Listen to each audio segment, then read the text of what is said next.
히브리서 11장 35절 말씀입니다.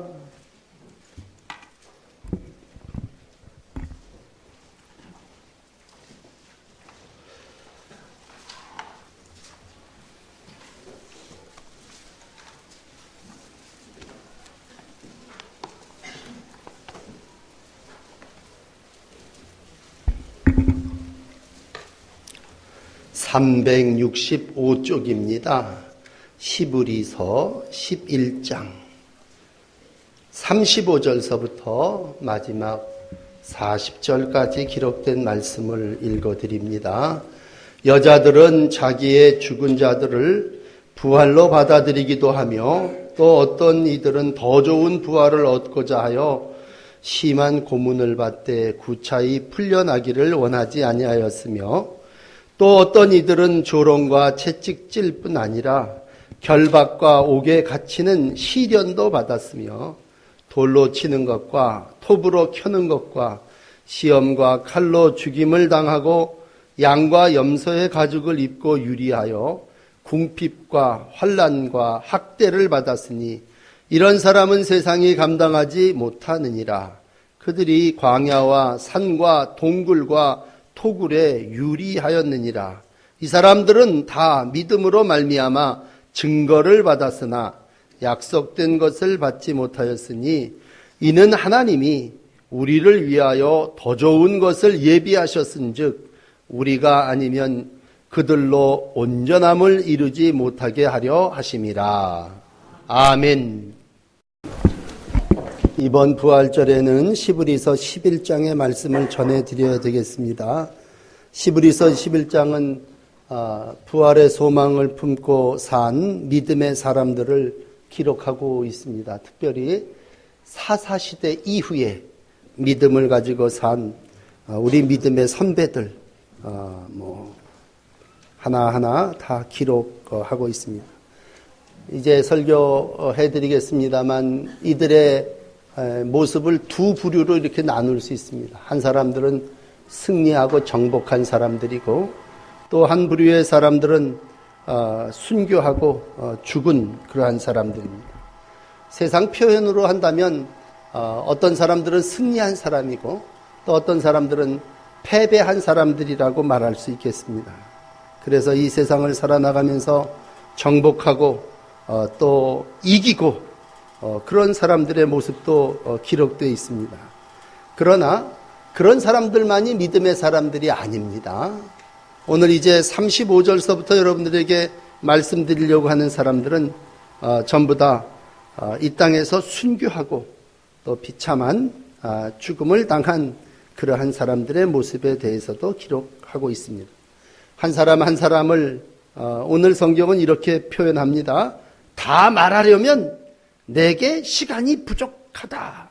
그렇게 32절에 말씀하므로 한 사람의 역사를 어떻게 한 줄로 설명을 할 수 있겠느냐 그런 말씀을 하고 있습니다. 그러나 앞에 기록된 32절 같은 경우에 보면요, 믿음으로 이긴 사람들에 대한 이야기를 기록합니다. 대표적인 예가 여호수아 같은 사람들이겠죠. 그리고 또 의를 행한 사람들에 대하여 기록하고 있습니다. 다윗 같은 사람이겠죠. 온 이스라엘을 다스려 모든 백성에게 공과 의를 행하였던 통치자, 의로운 왕이 다윗 아니겠습니까? 또 어떤 사람들은 약속을 받아서 그 약속을 이루었던 그러한 사람들, 사사시대에 많은 사람들이 있겠습니다. 또 하나는 능히 나아가 싸움에서 승리한 사람들입니다. 어떤 다니엘 같은 예를 든다면요, 사자들의 입을 막기도 했습니다. 그렇습니다. 몸의 한 부분도 상한 것 없이 용맹스럽게 사자 굴 속에서도 하나님이 역사하심을 증거했던 사람이 다니엘 같은 사람입니다. 어떤 사람은요, 풀무불 속에 들어가서도요, 그곳에서 하나님과 함께 했습니다. 사드락과 메삭과 아벳느고 같은 그러한 사람들이겠죠. 하나님께서 함께 하심에 어떤 것에 가서라도 불의 세력을 이기고 믿음으로 승리한 그러한 사람들입니다.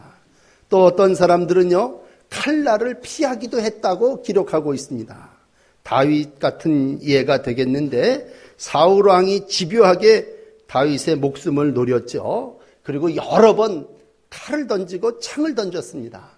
그러나 사울 왕이 칼을 못 쓰고 창을 못 써서 다윗을 못 맞춘 게 아니라 하나님께서 다윗을 지켜주신 거죠. 그래서 하나님이 다윗과 함께 하심으로 사울의 날쌘 창과 칼이 다윗을 건드릴 수 없었습니다. 또 어떤 때는요, 연약하지만 하나님께서 함께하여 강한 자로 사용되어진 이들도 기록되어지고 있습니다. 우리가 믿음 생활을 하면서 가장 필요한 건 약할 때 우리 하나님이 강함이 되어주시고요, 부족할 때에 우리 하나님께서 부족함을 채워주시지 않습니까? 그래서 유명한 바울 같은 사람도 주께서 연약함을 덮어주시고 강한 자로 하나님의 귀한 복음을 전하는데 사용해 주셨고, 모세 같은 사람은 전하는 일이 좀 부족했죠. 입을 누가 만들었느냐? 옆에 또 돕는 조력자들을 통해서 하나님의 일을 이루게 해 주셨습니다. 또한 어떤 사람들은요, 전쟁에 나가서 이방인들을 다 물리치고 진압하고 하나님의 나라를 이루어 나가는 그러한 많은 사람들도 기록되어지고 있습니다. 그리고 이제 오늘 35절에 와서 어떤 여자들은 자기의 죽은 자를 부활로 받기도 했다, 그렇게 말씀하고 있습니다. 오늘 이제 여기서부터 여러분들에게 좀 설교를 해드린다면, 사람들은 죽음을 끝이라고 생각합니다. 그러나 부활하신 우리 주님의 역사를 우리가 믿을진데, 특별히 엘리야 같은 사람들, 엘리야를 통해서 하나님은 사르밧 과부의 아들을 살리시는 역사가 열왕기상 17장에 기록되어 있습니다. 아이 몸을 3번 펴 엎드려 여호와께 부르짖고 아이의 혼으로 그의 몸에 돌아오게 하옵소서 기도했더니 하나님께서 엘리야의 소리를 들으시고 그 아이의 혼이 몸으로 돌아오게 하사 살아났다, 그렇게 기록하고 있습니다. 또 한 사건은 열왕기하 4장 36절 이하에 보면 엘리사가 게하시를 통해서 수넴 여인을 불러오게 합니다. 그리고 여인이 들어가니 엘리사가 내 아들을 데리고 가라 그랬더니 죽었던 엎드려 아들이 살아서 나아가는 기적 같은 드라마가 역사 속에 일어남을 우리는 압니다. 여러분, 우리가 이 땅을 살아나가면서 믿음은 이런 거구나, 믿음은 기적이구나, 그렇게 생각합니다. 그러기에 오늘도 어려움을 당하고 사고를 당할 때마다 우리가 한결같이 기도합니다. 하나님, 기적을 보여주시옵소서. 그러나 오늘 성경은 우리 가운데 이어지는 말씀에 가로 열고 이렇게 상세하게 설명을 해주시고 있습니다. 이러이러한 사람들, 또 앞으로 순교해야 될 모든 사람들 다 세상이 감당하지 못하는 사람들이라고 말씀해주고 있습니다. 믿음을 가지고 사는 사람들이 누구냐? 그건 세상이 감당할 수 없는 사람들입니다. 그럼 오늘 아침 부활의 이 시간에 여러분들에게 부활하신 주님과 함께 사는 믿음의 사람들이 누구냐라고 하는 것을 다시 한번 말씀드려야 되겠습니다. 여러분, 살면서 이긴 자, 승리한 자, 정복한 자만 믿음으로 승리한 사람들이 아니라 오늘 이제 이어지는 말씀에 보면요, 여러분 어떤 사람들에 대한 이야기를 쭉 기록하되 그 모든 사람들이 너무나 안타까운 모습을 가지고 있습니다. 35절부터 나오는 그들의 모습을 보면요, 그들은 악형을 받고 실형을 당하고 채찍질을 당하고 결박을 당하고 옥에 갇히고, 어떤 경우는요 돌로 쳐 죽임을 당하고 톱으로 켜서 죽고, 이러한 엄청난 죽음을 통해서 하나님의 역사를 이 땅에 이루어낸 사람들이 있음을 말씀해 주시고 있습니다. 우리가 다시 한번 죽음 앞에서 또 부활하신 주님을 믿으며 우리가 기적적인 하나님의 구원의 역사도 기도해야 되겠지만, 다시 한번 하나님께서 이런 믿음의 사람들도 있음을 우리 가운데 말씀하여 주심을 들으시기를 바랍니다. 우리가 살면서 어떤 때는 그래요. 물에서 건진받은 사람은 복받은 사람이고 아직도 구원을 받지 못한 사람들은 벌을 받는 사람들이냐. 승리한 사람은 하나님의 영광을 나타낸 사람이고 순교한 사람들은 실패한 사람들이냐. 그건 세상 사람들의 이야기죠. 믿음은 어떻게 보면요, 영광스럽고 장엄한 죽음을 당당하게 맞이하는 그 사람임을 말씀합니다. 35절에 이렇게 기록합니다. 심한 고문을 받았으나 구차하게 풀려나는 것을 원치 아니했다. 그저 고문을 피하기 위해서 부인하면 됐고, 그리고 믿음을 갖지 않았으면 되는데 그는 죽음을 선택했다는 얘기죠. 구차하게 살고자 하지 않았다고 하는 것은 믿음이 그를 극복했다고 하는 말씀 아니겠습니까? 36절은 이렇게 이어집니다. 조롱과 채찍질을 당하였다.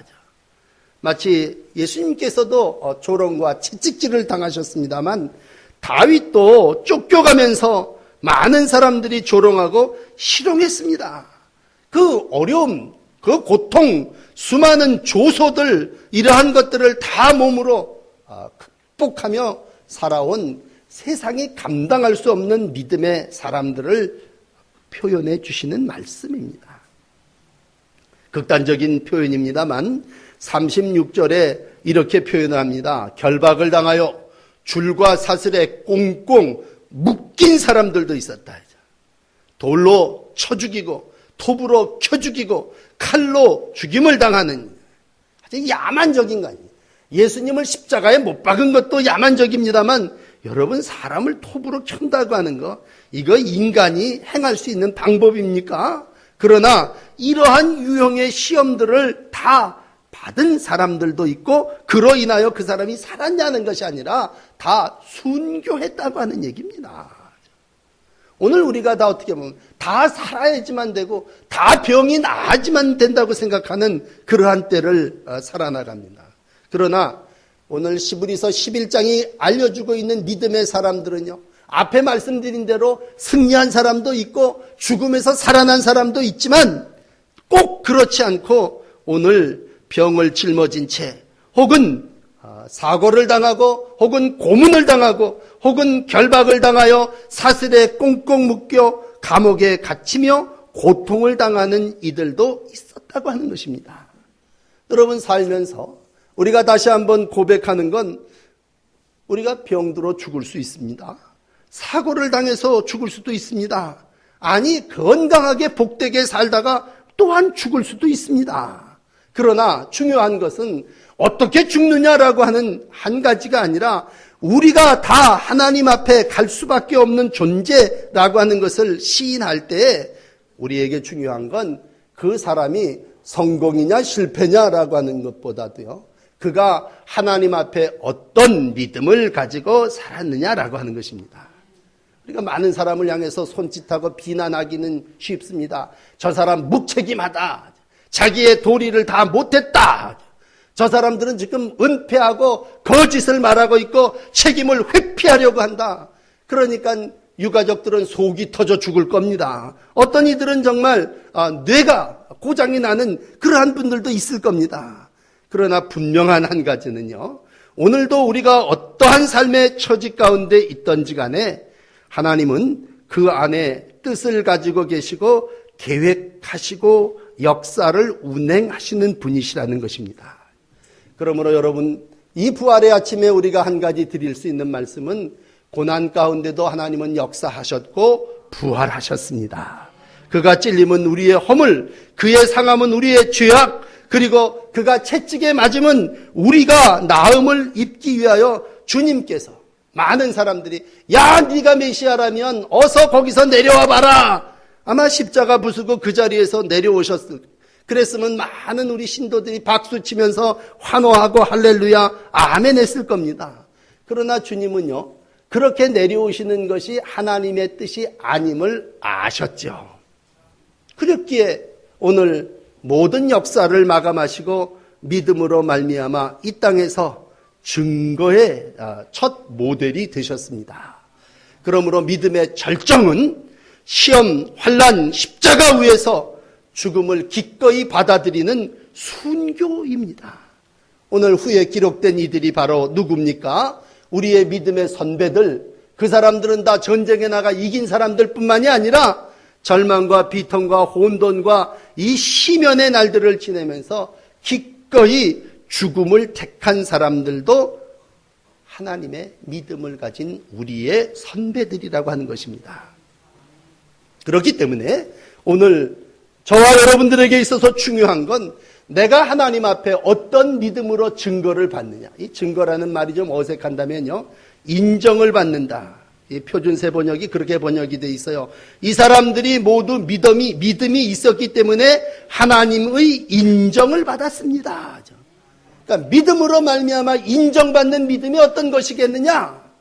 나가서 싸워서 꼭 이기는 것만이 믿음으로 인정받는 거냐라고 했을 때 하나님은 오늘도 신실한 사람을 찾고 진실한 사람을 찾는다면 내게 칼이 들어와도 내가 돌을 맞아도 내가 톱에 켜서 죽임을 당하더라도 나는 믿음으로 내 갈 길을 가며 나에게 주어진 사명을 감당하는 순교자들을 통해서 하나님은 인정받는 믿음의 삶을 살아나가기를 원하시고 있습니다. 그러므로 우리가 사고를 만날 때마다 재난을 당할 때마다 다른 사람을 탓하기 전에 나는 하나님 앞에 증인으로 인정받는 사람인가? 다시 한번 하나님과 사람들 앞에 신실함을 회복하시는 여러분들이 되시기를 바랍니다. 그 마지막에 다 주 앞에 어떤 모습으로든지 설 텐데 부활하신 주님 앞에 내가 설 때에 나는 어떤 믿음의 사람인가? 하나님이 나를 인정해 주실까? 사람이 이런저런 재판을 하는 것보다 하나님께서 나를 어떠한 자로 어떤 믿음의 자녀로 받아주실까? 내가 비록 다른 사람들을 위해서 순교하는 순교자의 반열에 서지는 못한지라도 내가 내 스스로 하나님 앞에 인정받는다고 하는 건 오늘도 신실한 책임의 삶을 이루어 나가는 것입니다. 이 성전에 들어오신 여러분들이요, 이사야 1장 12절은 이렇게 얘기합니다. 너희가 내 앞에 보이러 오니 이것을 누가 너희에게 요구하였느냐? 너희는 내 마당만 밟을 뿐이니라. 와갖고 그냥 성전 마당만 밟고 가시는 분들이십니까? 오늘 내 인생을 하나님 앞에 이야기할 때 복 있는 자가 누구냐? 시편 1편은 복 있는 자를 얘기할 때 악인의 꾀를 따르지 아니하고 죄인의 길에 서지 아니하며 오만한 자의 자리에 앉지 아니하고 이렇게 얘기합니다. 이걸 한마디로 오늘 묶어서 여러분들에게 드린다면 복 있는 사람은 여호와께 인정받는 사람입니다. 여러분, 그러므로 부활하신 주님을 만날 때 우리가 부끄러움이 없다면요, 세상에서도 잘못한 사람이 수건으로 얼굴을 가리고 손을 묶이고 끌려가더라고요. 그러나 세상에 내가 떳떳한 사람이라면 왜 내가 수건으로 얼굴을 가리고 내 모습을 감추겠습니까? 오늘도 하나님이 우리 가운데 원하시는 건 하나님 앞에 신실한 종으로 인정받는 일꾼들입니다. 장로교 신앙의 고백의 1조는 이렇습니다. 죽음도 생명도 그 어느 것 하나도 내 것이 없습니다. 그러므로 죽음도 생명도 나의 신실한 구원자이신 예수 그리스도께 속해 있습니다. 이것이 내가 이 세상을 이기고 견뎌낼 수 있는 가장 큰 위로입니다. 그렇게 기록하고 있습니다. 그렇습니다. 좀 더 살고자, 나만 살고자 애쓰는 것이 아니라 오늘도 하나님께 인정받는 믿음의 사람이 됩시다. 오늘 마지막 세 번째로 여러분들에게 드리는 건 이러한 우리를 위하여 하나님께서 더 좋은 것을 예비하셨습니다. 우리에게 참 귀한 히브리서 11장 믿음의 사람들의 절정은 저 사람이 왜 순교하고 저 사람이 왜 감옥에 갇히고 제 사람이 왜 저렇게 죽임을 당해야 하느냐? 그는 더 좋은 것이 있음을 믿었기 때문입니다. 오늘도 여러분의 목사로서 자신 있고 당당하게 드릴 수 있는 한 가지는 우리가 이 땅에서 떳떳하게 살면 그 시간이 좀 짧게 살더라도 하나님께서 우리를 위하여, 여러분을 위하여 더 좋은 것을 예비하고 계십니다. 그러므로 이 땅에서부터 하나님의 사람은요, 더 좋은 것을 예비하신 주님을 믿고 사는 것입니다. 하나님께서 우리를 위하여 더 좋은 것을 마련해 주셨다고 하는 이 말이 오늘도 우리가 이 세상에서 더 당당하게 살 수 있는 근거가 되고요. 오늘 죽더라도 내가 부끄러움이 없는 것은 우리 하나님이 나를 위하여 더 좋은 것을 예비하신 분이시기 때문입니다. 그러므로 믿음은 다른 게 아니에요. 믿음은 여기서 살다가 끝나는 게 아니라 여기서 다만 몇 분이고 몇 날을 더 사는 게 아니라 하나님께서 나를 위하여 더 좋은 것을 예비하시고 그날에 우리 하나님이 나를 그곳으로 인도해 주신다고 하는 믿음입니다. 그러기에 주님은 부활하셨습니다. 그리고 승천하셨습니다. 그리고 이 시간에도 예수님은 우리를 위하여 거처를 예비하시고 우리 모든 생명들이 이 땅에 오게 기다리고 계시는 하나님이십니다. 그러므로 이 땅을 살아나가시면서 어떤 질병으로, 어떤 사고로 곤핍과 어려움이 있을 때마다 여러분 누구를 비난하고 누구를 정죄하기보다도 하나님께서 내게 주신 신실함을 가지고 진실함을 가지고 내가 이 땅에서 믿음으로 증거를 갖고 살다가 하나님이 나를 위하여 더 좋은 낙원과 천국을 예비해 놓으셨다고 하는 믿음을 갖고 살아나가십시다. 의인은 여호와께 인정하나 악인은 망하리라고 말씀하셨습니다. 하나님이 인정하지 않으면요, 이 세상에서 생명을 가지고 나만 살겠다고 좀 더 나은 삶을 추구하지만 그건 사실 멸망으로 가는 길입니다. 여러분, 다시 한번 생과 사의 갈림길에서 우리는 너무나 작은 것에 연연했구나 그런 생각을 합니다. 어떤 사람은요, 진급이 늦어졌다고 아주, 어떤 사람은 좀 사는 게 지금 굉장히 어렵다고 정말 안타까워합니다. 그러나 돌이켜보면요, 하나님께서 정말 엄청난 이 땅의 어려움을 통해서 다시 한번 우리를 깨닫게 하시고 우리를 하나님의 은혜로 인도해 주실 때 우리의 미래가 오늘 하나님 안에 보장되어져 있습니다. 그러므로 사랑하는 성도 여러분, 부활하신 예수 그리스도를 모시고 살아나가시는 날들이 되시기를 바랍니다. 그래서 히브리서는요, 이렇게 11장을 끝내고 12장에 뭐라고 얘기를 하는 줄 아십니까? 그러므로 여러분들이요, 예수 그리스도를 바라보십시오. 믿음의 주여 온전케 하시는 예수를 바라보자. 그리고 그분이 히브리서 12장 2절에 이렇게 했죠. 하나님 보좌 우편에 앉으신 분이십니다. 그러면 그분은 고통 안 당하신 분이십니까? 그분은 사흘을 무덤 깜깜한 곳에 계신 분이시고 그분은 십자가를 참으사 부끄러움을 개의치 아니하시고 오늘도 부활하셔서 성령으로 우리 가운데 내주하시는 분이십니다. 이 부활의 아침에 다시 한번 확실한 부활의 주님을 모시는 구원받은 성도 여러분들이 되시기를 바랍니다. 이 부활의 아침에 확실히 믿기는 나에게 하나님께서 더 좋은 천국을 준비해 놓으셨다고 하는 믿음을 가지시기를 바랍니다. 그래서 구차하게 살려고 그러지 마시고 여러분 이 땅을 살아나가면서 사람과 하나님 앞에 증인으로서 신실하게 살 때에 우리가 설령 순교자의 반열까지는 서지 않더라도 비겁하게 살지는 않을 거예요. 하나님께서 우리에게 주신 일에 정말 모든 일에 최선을 다하면서 내가 마지막 하나님의 나라에 이르는 그날까지 음부의 권세가 나를 해하지 못할 거고 세상의 사탄이 나를 멸하려고 하지 못할 것이고 오늘도 하나님이 내 안에 영으로 충만케 하셔서 나로 당당하게 더 좋은 부활을 이루며 살아나가는 성도가 되게 해 주실 줄을 믿습니다. 죽음과 사망을 넘어 오늘도 승리하게 하시고 천국을 허락하시는 내 하나님께 소망을 두시고 믿음으로 하루하루의 삶을 살아나가시는 부활절 성도들이 되시기를 축복합니다. 기도하십시다.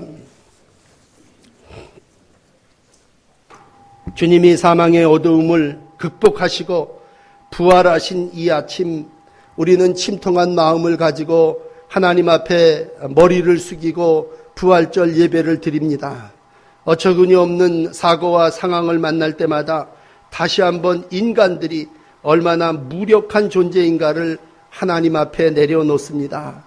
또 저를 포함하여 모든 사람들이 얼마나 이기적인 존재인가를 새삼 깨닫게 됩니다. 주님, 우리로 이 세상을 살아나가며 나의 이익을 추구하고 나만을 위하여 또 내가 살기 위해서 참 다른 사람들을 멀리한 그러한 죄를 주님 앞에 다 내려놓습니다. 우리의 헛된 영에 우리의 잘못된 탐욕스러운 모습들, 또 우리의 엄청난 개인적인 그러한 삶의 모습들을 다시 한번 다 깨트리고 하나님이 원하시는 증인으로서의 삶을 살아나가는 저희들 되게 하여 주옵소서. 주님, 저희들의 남은 삶이 얼마나 될지는 알지 못하지만 아버지, 부끄럽게 살지 않게 하여 주시고 비참하게 살지 않게 하여 주시고 하나님 부활의 신앙을 가지고 우리를 위하여 더 좋은 것을 예비하셨다고 하는 믿음 갖고 오늘도 무덤을 깨게 하시고 감옥을 무너뜨리게 하시고 모든 사람들 속에 신실한 증인으로 삶을 감당하게 하여 주시옵소서. 엄청난 재난을 당하여 부활을 몸소 체험하지 못하는 이들도 있사오니 하나님, 혼란스러운 마음과 고통스러운 심장 속에 주님께서 함께 하시고 긍휼과 은혜를 허락하여 주시옵소서. 이 땅에서의 삶을 하나님 다시 한번 주 앞에 맡겨드리오니 우리가 하나님의 백성으로서 하나님이 원하시는 증인의 삶을 잘 감당할 수 있도록 성령으로 충만케 하여 주시옵소서. 예수 그리스도의 이름으로 간절히 기도하옵나이다. 아멘. 헌금 봉헌하십시다. 부활절 헌금도 함께